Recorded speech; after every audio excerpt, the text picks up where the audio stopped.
Béatrice Rulle ce matin, 6 minutes avec Jean-Luc Beziguer. Il est président du conseil intercommunal du centre sportif de Soumoulin, Béatrice. Bonjour Jean-Luc Beziguer. Merci d'être sur Radio Lac ce matin. Il y a quasiment une semaine, une voiture finissait donc dans l'entrée du centre de Soumoulin, faisant un mort, la conductrice et 4 blessés, dont 2 graves, 2 enfants de 5 ans. On va vous demander si vous avez des nouvelles justement de ces enfants. Oui, alors pour la plupart des enfants, les nouvelles sont positives. Ça reste réservé pour un enfant, mais on ne peut pas donner plus d'informations pour l'heure. Un drame qui a particulièrement marqué également toute la communauté du centre sportif et au-delà. Oui, vous le savez, le centre sportif de Soumoulin est vraiment un lieu sportif hyper important dans notre région. C'est un lieu où notamment près de 3000 personnes viennent faire du sport. Et puis toute cette petite communauté a été extrêmement choquée.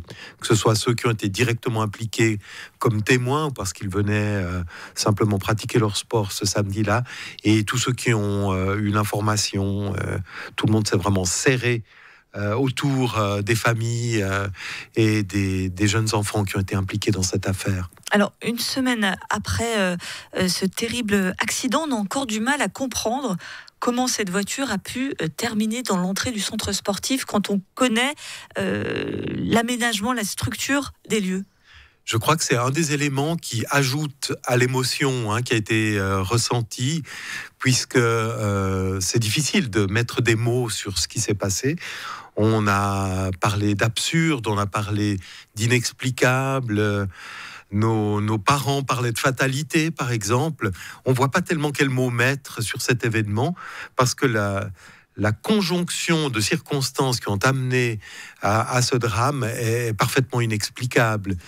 Si vous arrivez sur place, effectivement, vous avez une entrée avec une barrière, vous avez un cheminement de pratiquement 60 mètres entre la barrière et l'entrée du centre sportif. Donc la dynamique de l'accident, sur laquelle je peux évidemment pas revenir, puisque l'enquête est en cours et puis l'information est en main du ministère public, mais tous les observateurs et toutes les personnes qui connaissent l'endroit sont encore complètement abasourdis par ce qui s'est passé. Alors, vous êtes le président du conseil intercommunal du centre sportif qui est géré donc par 3 communes, Chênebourg, Chêne-Bougerie et Troinay. Le conseil intercommunal, le conseil intercommunal s'est réuni mercredi. Est-ce que vous avez évoqué, est-ce que vous envisagez des aménagements supplémentaires suite à ce drame ? Alors, le centre sportif comporte effectivement 7 salles multisports, une piste d'athlétisme et puis plusieurs terrains de football qui sont de l'autre côté de la route blanche. Et les questions de sécurité que nous nous sommes posées étaient plutôt autour des terrains de football, parce que là, on a un axe de circulation qui est important. Et c'est vrai que du côté de la salle omnisport où le drame s'est déroulé, le contexte, l'environnement, pour nous, est un environnement calme, sécure, et ce qui nous importe maintenant, c'est de ramener pour toute la petite communauté sportive un sentiment de sécurité, sans non plus aller vers des aménagements qui vont au contraire inquiéter.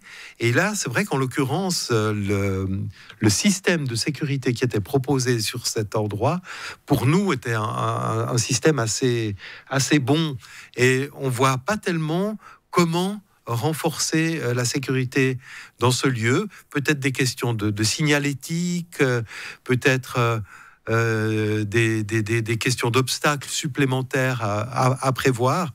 Mais c'est vrai que ce qui nous rend encore plus tristes aujourd'hui, c'est que dans le fond, c'est arrivé dans un endroit qui, a priori, était un endroit sûr, où on pouvait être tranquille, où les enfants pouvaient tranquillement prendre leur goûter. Donc, pour répondre à votre question, peut-être quelques mesures, mais en tout cas pas massivement des changements sur un environnement qui était... Il n'est pas question de faire du centre sportif un espèce de blocos. C'est ça, à ce moment-là, on ne pourra plus y venir dans le même état d'esprit. Nous, ce qu'on veut, c'est continuer à avoir un environnement le plus ouvert possible, aux jeunes sportifs, mais également au public qui vient. Autour du centre sportif, il y a une place de jeu, il y a un petit terrain multisport qui est en libre accès, il y a des espaces verts que les gens fréquentent de façon libre, comme ça. Donc on aimerait garder cet aspect campus sans mettre en place des mesures de sécurité supplémentaires exagérées. Le centre sportif est fermé actuellement. Il doit rouvrir lundi. C'est ce qui est prévu ? Oui. Alors, les stigmates de l'accident sont toujours présentes. Et puis, la cicatrice va rester ouverte un certain temps. On ne pourra pas ne pas penser aux enfants qui ont été impliqués chaque fois qu'on viendra sur le lieu. Mais il nous semble important au fond de faire revivre le centre et puis de lui redonner son sens en reprenant les activités. Mais c'est évident que, comme je vous le disais, il est fréquenté essentiellement par des jeunes, hein, c'est ça un peu ce qui en fait sa substance. Et puis les jeunes basketteurs, les jeunes volleyeurs, les jeunes volleyeuses, les jeunes handballeurs qui vont revenir dans la salle pourront pas ne pas penser à leurs petits camarades. Donc on va avoir un temps qui va être assez difficile pour tout le monde. Merci beaucoup Jean-Luc Beziguer, président du conseil intercommunal du centre sportif de Soumoulin. Je rappelle également que vous êtes conseiller administratif de Chênebourg. Et on va également préciser pour les parents qui nous écoutent que, évidemment, il y a eu les aménagements nécessaires puisque l'entrée avait été en mauvais état. Tout cela va être remis sur place provisoirement puis beaucoup plus durablement dans les jours et les mois qui viennent. Merci d'avoir été sur Radio Lac ce matin. Merci Béatrice.